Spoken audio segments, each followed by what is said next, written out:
You know, so much magic can be done with a deck of cards, but some of the most interesting has to do with the mind. You've probably seen the ESP cards that they use, right? With the circles and the squares and things like that. The thought behind that was that if I could transmit something, it would be something simple.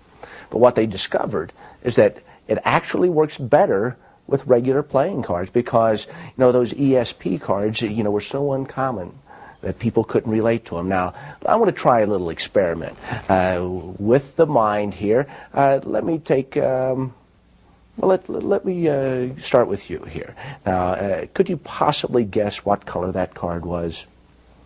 It's red. Almost. Almost. Give it one more try. Okay, what color would this card be? Red. Oh, see, you know, you're getting into it. You're getting into it. You know, let's try actually going through the entire deck. Now, my advice on this is to, you know, don't think. Don't weigh it in your mind. Just go with the first thought that comes into your mind. In fact, the less you think about and analyze, the more natural, you know, the response is. Okay. So just, you know, sometimes I'll take 2 cards out. Sometimes I'll take 3. Sometimes I'll take 1. Red or black? Red. Okay. Let's see. Black. Okay. And let's do 2. Black. Okay.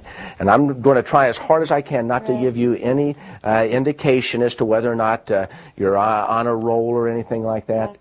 Black. Oh, very good. Very good. Red. Okay. And I'm going to try and make it just as red. Generally random. Now, see, actually what's taking place now is a very specific mental thing. I'm trying to project certain impressions to you. There's several different types of mental telepathy. Red. Very good. And, oh, I shouldn't have said good. I'm sorry. Red. Because I don't want to influence anything that you might say or any of these that you might do. Okay. And black. Okay. You know, I want to change what's going to take place. I want to shuffle the cards up. Let's kind of cleanse your mental palette there and try things a little differently so that there's no sort of, you know, here, I'll tell you what. Just so that, you know, we can keep things different and no sort of patterns take place by virtue of being closer to you or not. Give them one last shuffle. I want to give you the cards. Now, nobody really knows what color the cards are going to be. I'd like you to take them in groups of 1, occasionally when you feel the impulse, a group of 2 or even 3, and divide the cards. Place the red ones here, place the black ones here. Okay. Now, as we set our expectations for what's likely to happen, you have to understand the law of averages with something like this. I mean, to do it correct to any extent is like hundreds of thousands of millions to 1. So, but it is interesting as an experiment just to see how in tune with the deck that you might be. Very good, very good. Now, go ahead and, I'll tell you what, why don't you go ahead and check those out for me, and let's see how well you've done. Just turn them over? Mm-hmm. Well, yeah, I'll tell you what, how about this? Let's just do it this way. Let's see, these are supposed to be red. Oh, you got one. Uh-oh. Wait a second, wait a second. Uh-oh. Uh-oh. Wait a second. Every single one of those you got right. No Let's see over here. These are supposed to be black. No way. Every single one of those you got. But let's see over here. These are supposed to be red. Look at that. Every single one of those cards you got right. Every single one of them. Over here, all of these are supposed to be black. By golly, you did, in fact, beat the odds. You are psychic. Wow, good job. That's out of this world. Thank you.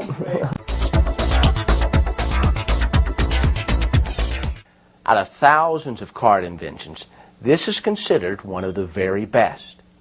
This is Gene Grant's version of the classic Paul Curry effect, out of this world. Over the years, this has fooled scientists, presidents, and even movie stars, who we all know are the smartest people in the world. The first 2 guesses are pure chance, so have fun with them. No matter what happens, just improvise. After that, however, you only pull out cards of one color. After you established, let's have one card for the blacks, one card for the reds. Now what you'll do is you'll go through, and as they're guessing, you're really only taking all of one color. No matter what they say, you'll pull them up in singles, you can pull them up in 2s and 3s. Act as if you're moving around the deck to find some different things like this.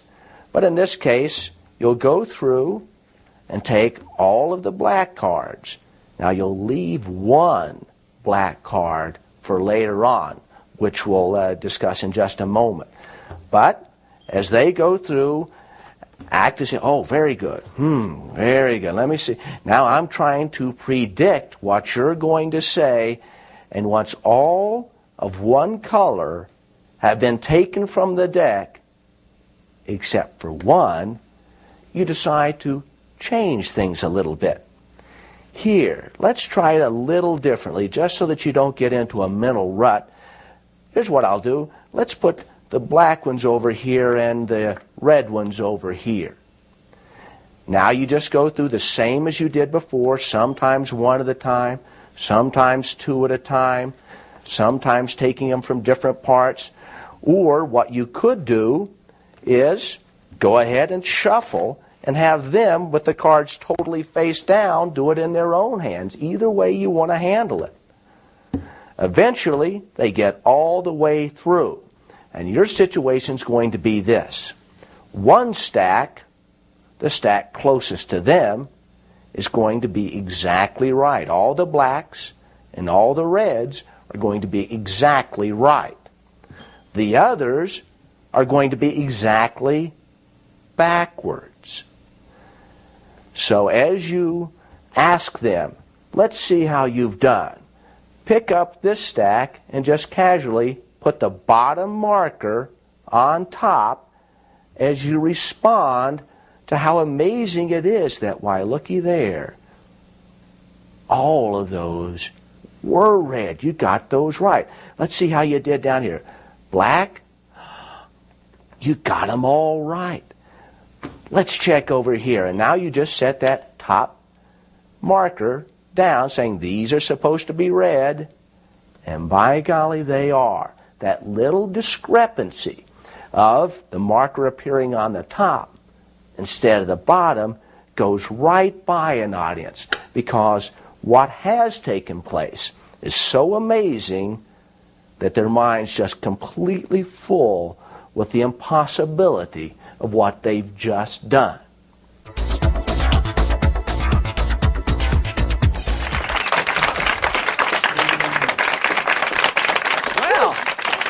I hope I can live up to that. Welcome to my ESP lecture. Has anybody ever heard of Dr. Ryan at Duke University? Yes. You know, he invented ESP, the term ESP. He also invented ESP cards, which are like playing cards, except that they have squares and rectangles and different geometrical designs. I don't have any ESP cards here today, but I'd like to try and experiment with extrasensory perception. I do require a subject. It could be either a man or a woman. Several of you qualify.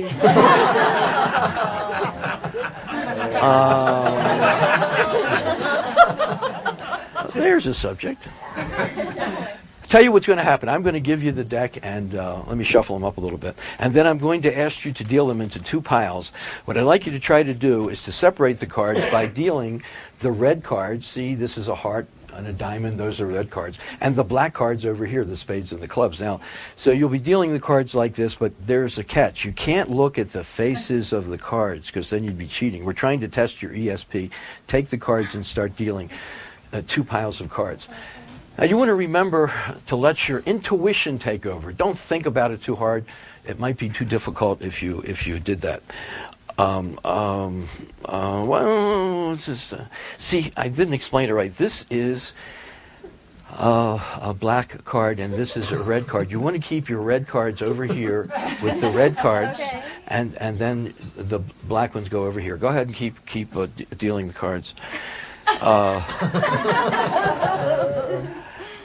Now, remember, you keep the piles fairly even. Now, you don't have to deal one there and one there, but you have to see there. What I mean by even is that there are 25 cards in this pile when you're finished, and then 25 cards in this one. You don't have to count them.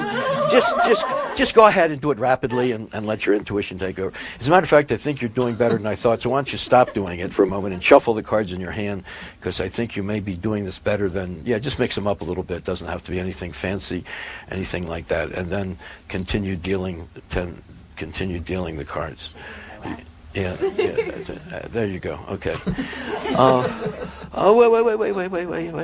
I think you got this is a black card. Okay. The black cards go over here, and the red cards go over there. All right, I think you're doing real good. I think you've done this work before. All right. I don't know how well you did. I'm almost afraid to look here. Remember, there's got to be about 25 cards in this pile, and they're supposed to be red. In this pile, you're supposed to have all of the black cards. Let's see how well you did. All black and all red. Not bad for a beginner. Let's give her a hand. All right. Pretty good.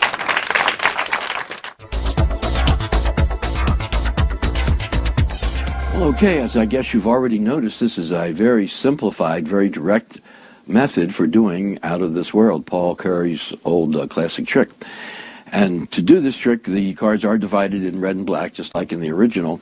The difference is that we do put a nice, healthy crimp in the cards, and I call this kind of a crimp a bridge crimp, because cards that are bridged are either bent this way or they're bent this way. And here's how I do it. I turn the red cards face up, and I bend them like this. And what that does when I turn the red cards back over again is to put this kind of a little tunnel right in the middle, like that. Now, at the beginning, you could use the Laurie Ireland well-known false shuffle to protect the red and black cards. But in my case, because of that healthy crimp I have in the deck, and by the way, when you're holding the cards like this, you really can't tell. It's only when you're holding them like this that you have to be careful that the audience can see. So in order to do the false shuffle at the beginning, all I have to do is to cut at that bridge and then shuffle the black cards onto the red cards. And then I repeat that by, again, this time taking the red cards and shuffling them onto the black cards. Now the spectator then has to deal them into two piles. I remove a red card and a black card and explain to them what they must do. And when I hand them the deck, they're handed to them in this condition, where all I have to worry about is that bridge in the center there. Perhaps I should exaggerate this a little more for the camera, but ordinarily it doesn't have to be so obvious. So anyway, the spectator will then start dealing the cards, and remember, the cards are the red ones that are on the top. I always start with the red ones on the top, and he starts dealing the cards down. Now, as he's dealing them, I try to encourage him to deal them fast, and don't even think about it. Just let your intuition take over.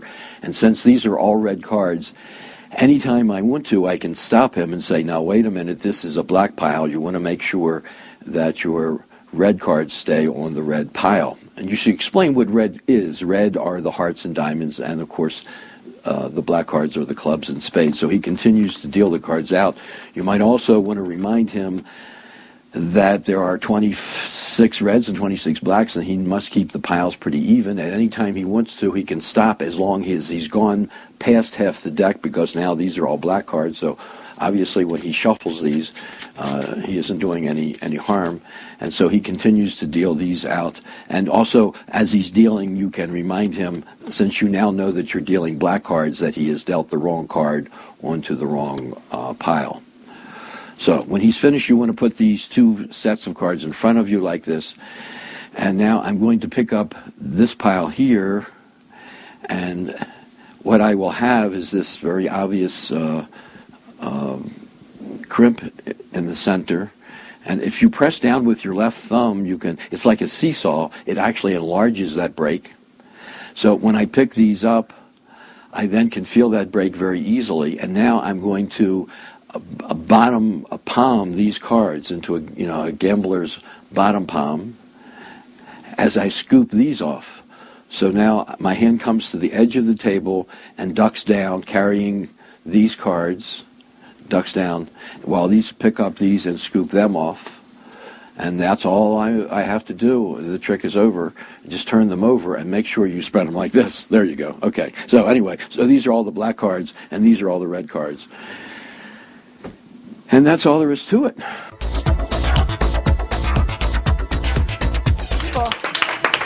Wow. So how long have you two known each other? About a year and a half. That's great. You've been going out a year and a half? Kinda. I like to use... We'll be divorced if we all know that. Interesting. Story behind the story. Sometimes I like to see if people are compatible, if they're well suited for each other. Let's put it this way. ESP. Some people believe in it, some say it's a lot of hooey. But think, have you ever been with a friend and for some reason at the exact same moment you both begin to hum the same song? Have you ever gone to answer a phone just before it rings? Have you ever woken up next to a beautiful woman and for some reason known her name? Is there such a thing as ESP? I think probably there is. And on top of that, I believe in the ESP quotient. By that, all it means is some people have great amounts of ESP, others less.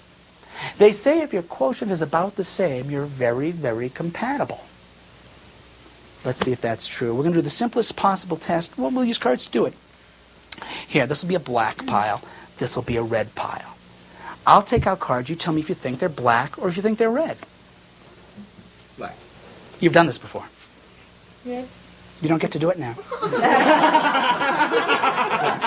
He's going black, double black. We'll just do a couple more. Red. Ooh, he's going for a red. Let me pick a couple of hard ones. Okay. Black. Okay, maybe one more. Black. Oh, you almost said it before I pulled it out. That would have been a little scary. Well, look, right now, if you've done particularly well, it could be because I was concentrating on the card and I had something to do with your excellent choices. So I want you to try dealing a few cards by yourself and to show where we're sort of switching the procedure. That will now be the red pile. That will now be the black pile. Take them in your own hands and deal a few cards. Face down. Face down where you think they go. Red's here, black's there. 2 or 3. You can do a couple more if you want. Okay. I didn't mean to hold you back. Okay, fair enough. You think you're ready now, Diana, to take the plunge? Here. This will be a black pile. That'll be a red pile. Wait till I take him out. Don't do like Michael did. Okay. Red. Ooh, she's very quick. Black. Ooh. Black. Black. Should we do one more? One more. Red. Ooh. Again, I could have been sending those thoughts toward you. Let's switch it. Are you ready? Are you prepared? Let's make that the red pile. Let's make this the black pile. And deal a few cards. Reds where you think they go, blacks where you think they go. Yeah, and you can deal a couple more. It's all right. Did you want to deal another? I don't want to hold you back. There are the cards. If one of you has a particularly good ESP quotient, for instance, if yours is high, but Michael's is low, you can use that as a sign to kick his sorry ass out of the house. Let's see how you did here. Oh, you got a black. Let's see how you did. Oh, you got a black. See how you did over here with the other two. Oh, you got blacks over there. And Michael, you got blacks over there. And you got reds over here. And you got reds. Let's look at all the cards. All the reds followed all the reds. All the blacks followed all the blacks. 2 people. 2 people. Very compatible. Oh, but wait. When I said you were well suited, I had no idea what I was saying because you did more than separate the colors. Here are spades, here are diamonds, here are clubs, here are hearts, clubs, hearts, spades, diamonds, a perfect couple! A perfect couple! Congratulations! Congratulations! Never seen that before! First time! Whoa! Out of this world, one of the classic effects in magic, with a great, great method. Through the years, many people have been fiddling with the method, but for this trick out of this burrow, I don't change the method at all. It's exactly Paul Curry's brilliant method. What does get changed is the effect, very, very slightly, but one that could be helpful in a situation when you're dealing with two business partners or a husband and a wife or two people that are dating. It's fun to compare one person's ESP quotient to another person's ESP quotient. While doing that move a card trick, saying not it, not it, not it, I was setting up for this trick, which happened not next, but 2 tricks later. All I did was say not it with 12 different cards. The first 6 were diamonds, and I brought them to the top of the deck. The next 6 were hearts, and I brought them to the top of the deck. So the stack, 6 hearts, followed by 6 diamonds. The rest of the cards were in no particular order. Then to do the assembly after that, I had to add 6 indifferent cards on top of that stack. But those were my requirements. Now you're going to do the trick. And you're going to do out of this world with 2 people. And it's not going to take any longer than it normally takes because you're not going to have them go through the whole deck. The first 2 black cards, the first 2 cards, one has to be black, one has to be red. But it has to be a club and it has to be a heart. Of course, you don't point this out to anybody. It has to be a club and it has to be a heart. Now, all you do is the impromptu version of Out of This World that Harry Lorraine contributed to. You're going to keep pulling clubs out. Look at them. Don't show them to the audience. And every time they say black or red, you're going to put that heart or club, put that club on the red pile or the black pile, wherever they say to go. If they say red, you put the club on the red. If they say black, you put the club on the black. I never like to do more than 5 or 6 cards. Surprisingly, I found the effect is not diminished by using fewer cards. In some weird way, it's increased. In some odd way, it's even more impossible. I don't know why. I think that's true with Out of This World, too. You don't have to go through the whole deck. Now we say, okay, now it's your turn to try and see how you can do on your own, just like in the original Out of This World premise. Spread the cards so you can very quickly find a club. You're still working with clubs and hearts. Put a club there and a heart there. You're going to hand them the deck, but you're going to verbally control them to make sure they don't deal more than 6 cards. You can say, okay, you can deal a few cards, and they'll deal a few cards. Oh, I'm sorry, no, I didn't mean to hold you back. You can deal a couple more, and they'll deal 1 or 2 more. In this case, they dealt 5. I know there's 1 card on top, because there were 6 in the stack, that has to get killed, so I just shuffle it to the bottom. As I say, now it's your turn. We started with clubs and hearts. Now we're going to do spades and diamonds. I spread the cards. I find a spade. I put it here for this person. I find a diamond. I put it here. There's a little bit of a channel between the spectator on my right and her work, or his work, and the spectator on my left. Now I'm going to pull out spades. Every card's going to be a spade. I don't show it to them, and I put it wherever they tell me to put it.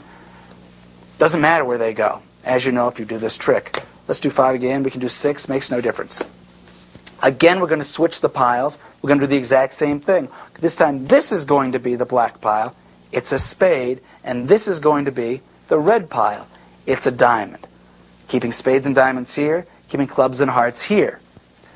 They take the deck. You can deal a few cards, or you can deal a couple of cards. Oh, do 2 or 3 more, whatever you want. Stop them. They can deal up to 6. They can't deal more than that. You can now, of course, spread the rest of the cards to show a mixed deck. And now you're in this incredible position because you're going to do a climax, and they're not going to notice the climax has happened till you bring it to their attention. It sounds kind of wimpy, so you have to orchestrate it. Let's see how you did. You can start with the woman or the man, but you have a left pile and a right pile from your perspective, the magician's perspective, for this spectator. A left pile and a right pile, again from my perspective, for this spectator. Start on the left piles. These are the correct piles. Let's see how you did. Oh, you got a black. Never ever say suit. Let's see how you did. Ooh, you got a black. Now I like to say, we should stop here. Sometimes they'll say, no, go on. Continue to show that the blacks are absolutely correct. And now, oh my God, the reds are absolutely correct. And you can separate them a little bit at this point. But what about the others? And you should be working at continually accelerating pace. By the time you get into the reds, oh my God, and the reds. Here, let's look at the others. Do a very, very nice cleanup of the discrepancy here, which is often done in Out of This World. The hands go palm down, digging under the first face-down card in these piles. Move toward the body, flip everything over, and spread again. The neat thing about this is doing it with 2 hands.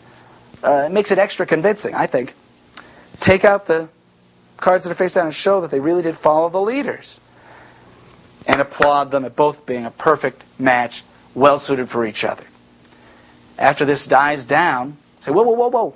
Wait, when I said well suited, you really are well suited, because here are all the hearts, clubs, diamonds, spades, and now for the first time they realize what's been staring at them in their face, and it's a big aha. Here are clubs, hearts, spades, diamonds. You're accelerating. It's important because you're swindling them. Before we were dealing vertically, now we're dealing horizontally. It's a big swindle. Calling out the suits horizontally. You know, hearts, clubs, diamonds, spades, etc., etc.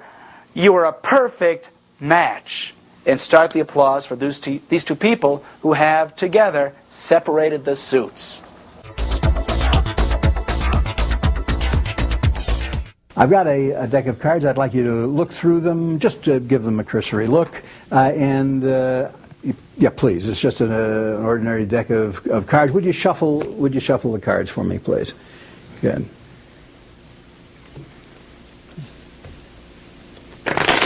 That's excellent. That's it. It's a new deck. It's a new deck. All right, thank you very much. I'm going to give you a safer way to shuffle. I don't think they're going to go anywhere the way I shuffle here. What I'm going to do is to mix the cards, some in one direction, others in another direction. So it's kind of a slop shuffle, or a kind of a shuffle that you might see. But it's a wonderful shuffle because some cards are going in one direction, other cards are going in another direction. So when you finish, you're going to have the cards shuffle in all different directions, some cards one way, some cards the other way. And when you finish, here's what you've got. You've got some cards, you see, that are face down, right? And you've got some cards that are face up. And you've got some cards that are face to face, right? But if you take the deck and just go once like that, you know what happens? What? The cards all go in one direction. They're all face down, you see, but they're all shuffled. All right, now what I'm going to do is to find a card in the center. Let's say this is about the center of the deck. I'm going to turn it over, and that is going to be considered a marker card. And for this, I'm going to need a red card. All right, that's a black one. Here's a red one right here. And I'm going to need a black card over on this side. Good. And what I'd like you to do is to tell me the color of that top card. Now, do you think this top card is a red card, or do you think it's a black card? Red. How did you know? I don't know. Well, you were right. You had a 50-50. You had a 50-50 chance, didn't you? If you think the card is red, and it is, you'd put it on this side. Let's go through a few of these cards. What color do you think this card is? Do you think it's black, or do you think it's red? Red. All right. What color do you think this card is?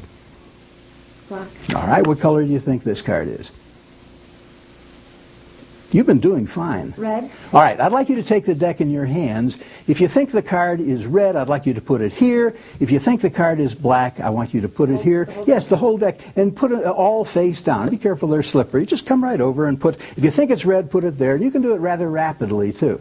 No, just one card at a time. That's good. Just one card face down at a time. Face down. No. You were right on this. It's a red card. The card's face down. That's right. Yes, face down very quickly. You can do it. Yeah, and some cards, as I say, no particular order. I don't want you to put one here, one there, one here, one there, until you get to that marker card. Whatever you think. Oh, wait a minute. This is a red card. It goes on this side. That's excellent. Okay. That's good. You're following my directions very, very well. And keep the cards face down. That's good. Excellent. You're doing fine. You must have done this. All right, good. Excellent. Keep going. Keep going. You're following my mental directions very, very well. Good. All right, you can go quicker if you... Oh, good. That's fast enough. I'm going to take this card, put it right here. All right, and give the deck 3 cuts. 1, 2, 3, and get a black card and put the black card on this side. Now what I want you to do is to switch sides. I want you to put the black cards on this side, put the red cards on this side. What color do you think this card is? Is it red, or do you think it's black? Black. You think it? That's right. You're doing fine. In fact, you haven't made any mistakes yet. Just one, and I corrected it. All right, you put it on this side. If you take the deck, deal them face down, just like you were doing, putting the red cards here. Excellent. Good, good. That is superb. Good, good. Good. You hesitated a little bit on that card. No special order. That's fine. Good. Excellent. All right, keep going. Yes, good. You got a few more to go. You did make one mistake. One mistake. One of these cards from here to here is black. Do you know which one it is? Which one do you think it is? This one? This one. Exactly. Because if you did it right, you see, all these cards should all be black. Look at this. All these cards should all be red, up to the red marker. Let's turn these over right here. Whoop. All these cards should all be red, up to the red marker. Look at this. And all these cards should be black. Now, how did you do that? I have no idea.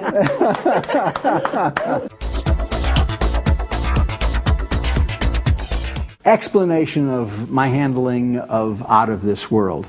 I have a spectator shuffle a deck of cards. After she shuffles the cards, it's not necessary to shuffle them, I just take the cards and do a slop shuffle.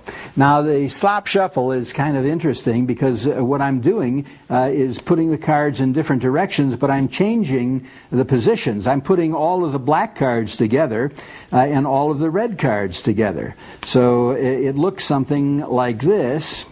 And I tell the audience that what I'm doing is shuffling the cards in every direction, so that when you finish, some of the cards, you see right now the cards are half black, the half black face down, half red face up. If I turn them over, the reds are on the top and the blacks are on the bottom, and I can show that some of the cards are face down, and I go to the bottom pack and some of the cards are face up, and I go to the center and I usually get a natural break. Some of the cards are face to face.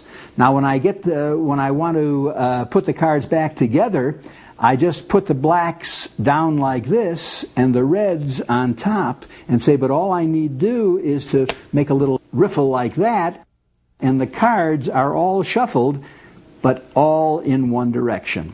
Now let me show you something, and I turn the cards over and I go to the all black, all red on top. I go to the last red card and I say, look, but I don't show them. I say, look, I want to take one card about in the center and put this card facing the other way, and that's going to be my marker card. What I actually did was put this red card at the end of the red pile, and that marks the deck. Now I look for a black card because I say that's all I need. And I look down here, I look at top first, and I bring a card out from the bottom. There's a black card. And then I look for a red card. I look down here, I don't see one. Look up here, I don't see one. I got one right here, and there's my red card. Now, without looking, I'd like you to tell me the color of this card. Is it red or is it black? It's black. Well, then if she says it's black, I say that's right, and I put it down. If she said it was red, I would say, yes, it is. How do you know? But she said it's black, so I put it right over here. Let's go through a few cards. What color is this one? Red or black? Red. All right. What color is this one? Black. All right. And I give her the deck and I say, look, deal the cards out. If you think it's red, put it here. If you think it's black, put it there. Okay. And you don't have to do it. Let me just take the cards and put a few down this way. I have them do it one at a time. And generally, if she puts one here or puts a card here, I'll say, wait, no, you did that too fast. This is a red card. It belongs on this side. And then we continue until she comes to the card in the center, which is the last red card. I said, wait, that's where I want you to stop. I want you to put this card here, and then let me take the deck and give it 3 cuts. And get a black card. Well, they're all black cards. I get a black card and put it right here. Now I say, let's switch it. I want you to put the red cards on this side and the black cards on this side. And then I say, well, what color is this card? If she says black, I say, yes, that's right. In fact, it's the black card. You put it right here. If she says it's red, I just, put it here and take the cards and deal them out. And she puts the cards out like this. Now, when you're finished, I might say, well, you did it all right, but one of these cards is, one of the cards in this pile is black. Do you know which one? And she says, no. Well, I said, take a guess, and she'll guess something like that. Well, they're all black. Because if you did it right, and I think you did, and when I turn this pile over, you see these, turn this pile over, I say, look, these cards are all black up to the black marker. These cards, you see, are all red up to the red marker. And now when I'm picking this pile, I've got the reverse situation. I've got black cards here. I have red cards here. And I'm in a fix if I don't know how to get out of it. And this is how you finish the trick. You push all the cards up but the last card. The last card remains, and I take all of the cards and just simply turn them over on that bottom card, and I push them out and say, look, all of these cards are red up to the red marker, and all of these cards are black. And that's my explanation of Out of This World. When I was first getting into magic in the 1950s, if you were to ask magicians what the best card trick of the day was, probably 80-90% would say Out of This World. The Wonderful Effect by Paul Curry. In fact, in T.A. Waters' Encyclopedia of Magic and Magicians, which was published in 1988, he said that Out of This World was the most popular trick of the day. So, it's interesting to me that great strides have been made with this trick in terms of methods, but very little has been done with it in terms of presentation. So I set my mind to that. But let me begin by just removing the aces. Ooh. Well, you taught me to do that. Well, thank you for watching my videos. I am. But that's fun. And I'll take out the Joker, too. And these are going to be guide cards, so why don't you shuffle the cards up to begin with? Yeah. I've been watching Martin Ash. Wonderful. There we go. Should I cut? Sure. All right. Okay. One more, just to be sure. Better safe than sorry. Yes. Excellent. Oh. This was given to me by one of my students, Craig Murphy. And Craig bought this at an occult store in Europe. And he said that the person who sold it to him said that if you hold this ring in your dominant hand, you will become extremely lucky. Yes. I hold it? Yes. Okay. Well, let's find out. I'm going to take out cards, roughly 50% red cards and 50% black cards, but not every other card, because that would be too easy for you. And you just tell me if you think the card is red or think it's black. I think that one's black. And so we'll put it on top of the black guide card. Black. Red. Red. Black. Red. Red. Red. Black. Red. Black. Now, of course, I've been looking at these cards as I do this, and it might be that I'm somehow influencing things. So we're going to change the rules a bit. We're going to start over again. This time, if you think the card is black, put it here. If you think it's red, put it here. You have to use your other hand. And again, 50% are red and 50% are black.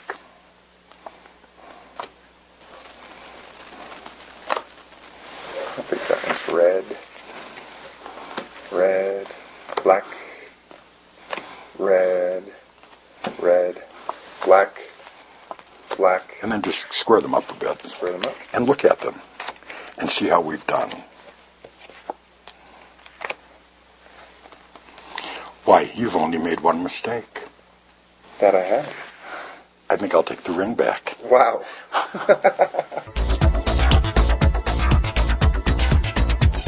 this was my way of doing something a little bit different with Out of This World. And the ring is really about not what you think it's about. I've done Out of This World too many times where the person just rattles the cards real fast. Yeah. So what the ring is all about, disabling your dominant hand so that you have to use your non-dominant hand and you can't get ahead of me. Now, what this is U.F. Grant's new way out of this world, NU-WAY.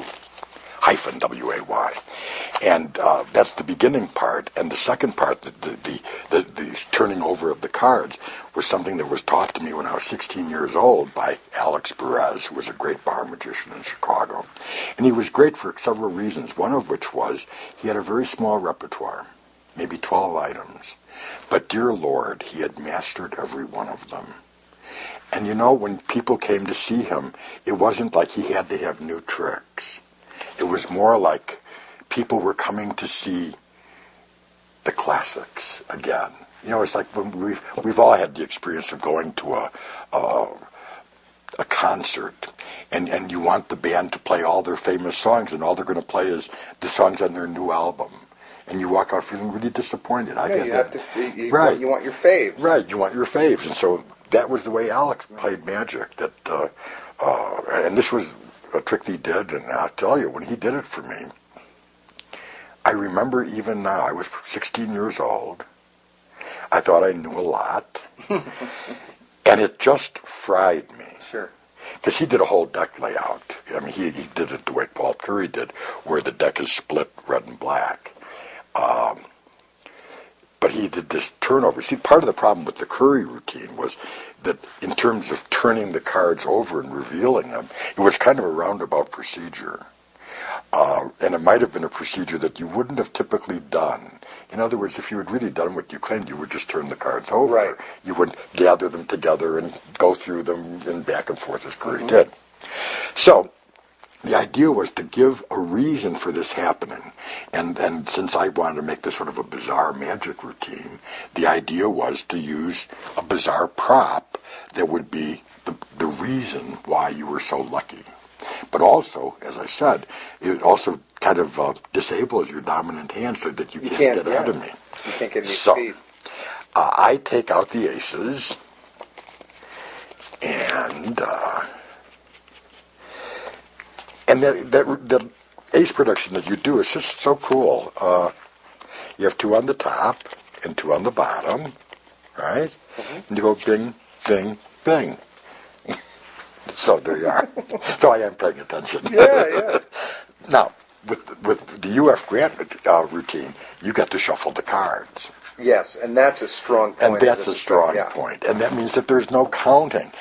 One of the problems with the Curry routine is that you have these chatterbox magicians who suddenly stop talking completely because they're counting to 26, and they can't deal with it. Yes. So you shuffle. Lots. I haven't made a commitment with where these cards are going to go yet. First of all, I'm going to look at the deck. And let's take a look at this deck.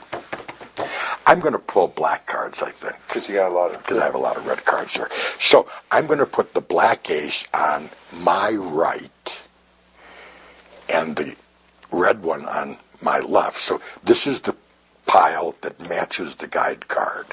Because I'm only going to pick out black cards. And, of course, you're holding the ring in your dominant hand to set you up for later. And I'm just pulling black cards, which means that you're going to have...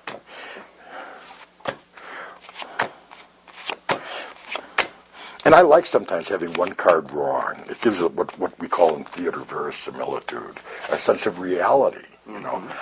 So now I've done a bunch. And so now I'm in a good situation because, look, that all those red cards are on top of the deck now. I do a false shuffle. And since I have a table, I just do one of those riffle shuffles from Arthur Buckley. And now I put these out.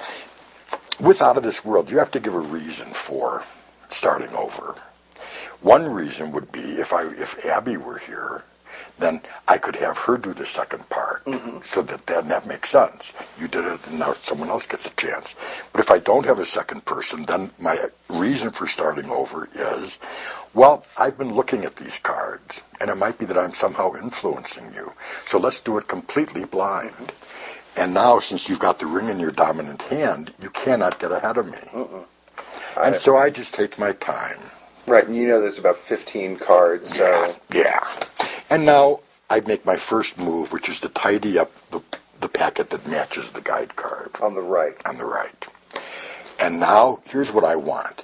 Once I get to this point and get these squared, I want to immediately say stop to you. Right.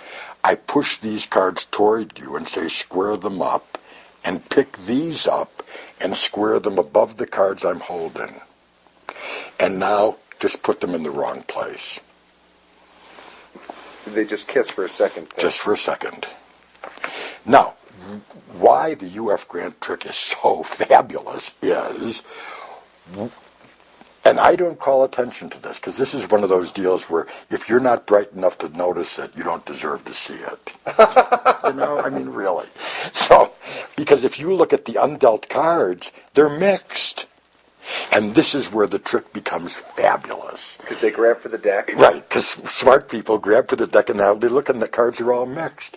And they don't understand what on earth happened. So in fact, using less cards is stronger than using more cards. Because they'll jump here and then they see all these random... And they see this random, right. So this is my little take on Out of This World, which I've been doing for a very long time, though I must say I've only been doing it with the ring. Well, I've been doing it with the ring maybe for a couple of years, but Craig just gave me this ring, which was... But it could be any strange, bizarre right, object. Absolutely, right. Any kind of bizarre object.